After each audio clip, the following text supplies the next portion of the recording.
Hello friends, अगर आप भी नौकरी करते हैं तो ये खबर आपके लिए बहुत बड़ी है क्योंकि 2025 में ईपीएफओ ने ऐसा बदलाव किया है जिससे आपका पीएफ पैसा निकालना और भी आसान हो जाएगा। लेकिन थोड़ा ट्रिकी भी बना दिया गया है। दोस्तों, ईपीएफओ ने जो नियम लगाए हैं और जो लागू किया है और करोड़ों कर्मचारियों के जेब और रिटायरमेंट प्लान दोनों को बदल सकता है। तो चलिए सिर्फ 5 मिनट में हम समझते हैं क्या बदलाव है और कैसे फायदा होगा आपको और आप आगे क्या करना चाहिए। आपको अगले 5 मिनट में हम ये सब पूरी तरह से जान पाएंगे।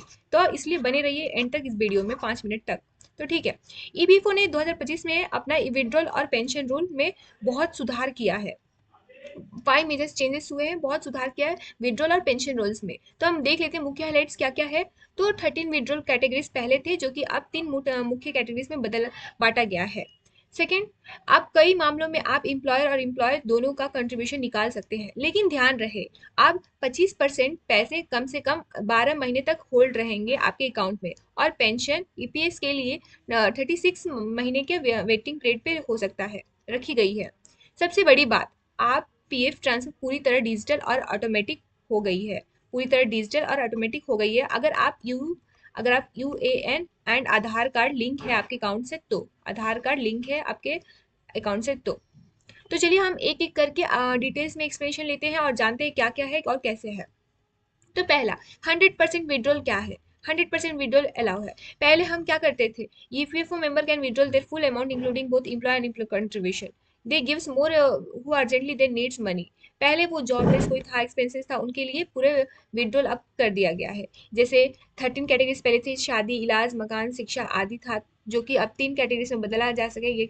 यही कम फॉर्म, कम झंझट, लेकिन नियम अभी भी लागू रहेंगे, जैसे कारण बताना और केवाईसी सही होना, ये सब अभी भी जारी है। भले नियम थोड़ा कम हो गए, पहले 13 था तो अब 3 हो गए, लेकिन केवाईसी, आधार कार्ड लिंक और फॉर्म भरना वो सब अभी भी है। रूल सेकेंड, पहले ज्यादातर मामलों में आप केवल अपनी कंट्रीब्यूशन निकाल पाते थे, लेकिन अब कुछ मामलों में एम्प्लॉयर वाले हिस्सा भी आप निकाल पाएंगे। ये बड़ा फायदा है हमारे लिए, जो कि हम पहले हम अपना जितना अमाउंट भरते थे पेमेंट से वो हम निकाल पाते हैं, लेकिन अब जो एम्प्लॉयर भरता है वो भी हम पूरा अमाउंट निकाल सकते हैं। ये बहुत सिंपल रूल्स हो गया और सबके लिए बेनिफिशियल है। नेक्स्ट, थर्ड वन, और याद रहे, और जब आप निकालते हैं पैसा तो पीएफ में एटलीस्ट 25% हिस्सा का कम से कम 12 महीने तक लॉक रहेगी। यही पूरा पैसा तुरंत निकाल निकाल पाएंगे। उसके बाद आप 12 महीने के बाद पूरा 100% पैसा निकाल पाएंगे। ये है न्यू अपडेट्स। यानी पूरी पैसा तुरंत नहीं निकाल पाएंगे, लेकिन 12 महीने के बाद निकाल पाएंगे। अगर आप पेंशन स्कीम्स वाले हैं तो 36 मंथ, 36 मंथ आपका पैसा होल्ड रहेगा, उसके बाद आप निकाल सकते हैं पैसा। Next, third, digital payment. आपका पूरा पीएफ जो भी इसका फॉर्म्स है वो सब डिजिटल हो गया है। जब आपकी नौकरी बदलते हैं या शिफ्टिंग, हाँ शिफ्टिंग, जब आप अपने नौकरी शिफ्ट करते हैं दूसरे पे, तो पीएफ ट्रांसफर अपने आप हो जाएगा। अगर आपका यूएन और आधार कार्ड लिंक है तो अब एम्प्लॉयर अप्रूवल की झंझट ही खत्म हो गया है। तो अब कुछ बातें ध्यान में रखना है कि आपको करना क्या है। वैसे जैसे पहले रहेंगे वैसे ही सेम है, और ध्यान में वो भी मैं आपको बताऊंगी। तो ये भी जान लेते हैं कि पहले कैसा था और अब कैसा है। कुछ बातें, तो इंटरेस्ट रेट अभी भी पूरे नियम पर तय रहेंगे। जो पहले इंटरेस्ट रेट थे अभी भी सेम है, इंटरेस्ट रेट सेम है। टैक्स स्ट्रक्चर, जो टैक्स पहले स्ट्रक्चर्स थे वो भी सेम है। फिलहाल कई बड़ी बदलाव नहीं हुआ है, इसलिए सेम है। पेंशन एलिजिबिलिटी जो थे के लिए अब मिनिमम सर्विस जरूरी है, मिनिमम सर्विस होगी जो जरूरी है। लेकिन अगर आपने अभी तक अपना यूएन और आधार कार्ड लिंक नहीं किया है तो आपको नई डिजिटल बेनिफिट नहीं मिलेगी। इसीलिए यदि 25% लॉक इन रूल चाहिए तो आपको यू ए एन यूएएन और आधार कार्ड आपको अपने अकाउंट से लिंक कराना पड़ेगा।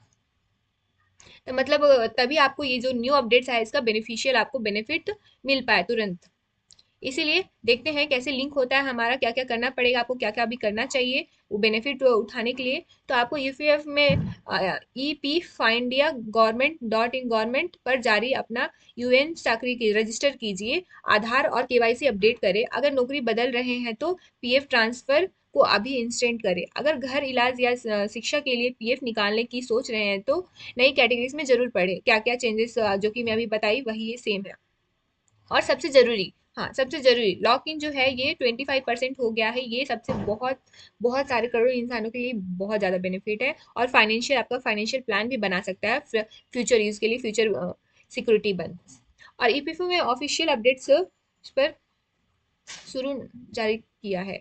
तो दोस्तों ये था आपका, और हम ये सिर्फ और समझ लेते हैं अच्छी तरह से, अगर किसी को समझ नहीं आया तो हम टेबल के अकॉर्डिंग और समझ सकते हैं। 100% पीएफ विड्रॉल, आप फुल विड्रॉल कर सकते हैं, मोर फ्लेक्सिबिलिटी, बहुत बड़ी बेनिफिट है हमें। और सिंपलर कैटेगरी, पहले 13 कैटेगरीज में डिवाइड था, अब 3 टाइप्स में है। इजी टू अंडरस्टैंड है बहुत, और पहले मतलब बहुत डिफिकल्ट था कि 13 कैटेगरीज था, क्या क्या है क्या नहीं है, बहुत पहले डिफिकल्ट था। अब 3 टाइप्स हो गए, बहुत इजी टू अंडरस्टैंड है, बहुत हर एक कॉमन इंसान भी समझ सकता है इसे, कोई डिफिकल्ट नहीं है। और 25 मिनिमम बैलेंस, हम जो पहले अपना पैसे निकालते थे, एम्प्लॉय का पैसे निकालते थे, अब एम्प्लॉयर का भी पैसे निकाल सकते हैं, बट उसमें 25% होल्ड, उसको लॉक कर दिया जाएगा अमाउंट को। 20, आपका जो 100% पैसा है उसमें से 25% लॉक कर दीजिएगा।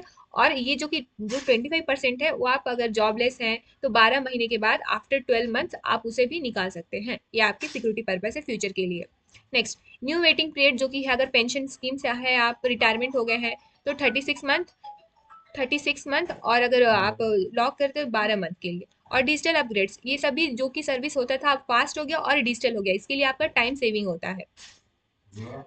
तो दोस्तों ये था आपका ई फ्यूचर 2025 का बड़ा अपडेट, जो आपके बहुत काम आएंगे, और रिटायरमेंट दोनों का प्लान आसान कर दिया है। अगर आपको ये वीडियो हेल्पफुल लगी होगी तो इसे लाइक और शेयर और सब्सक्राइब जरूर करें, ताकि हर नए पीएफ और लेबर लॉ में अपडेट आपको सबसे पहले मिले।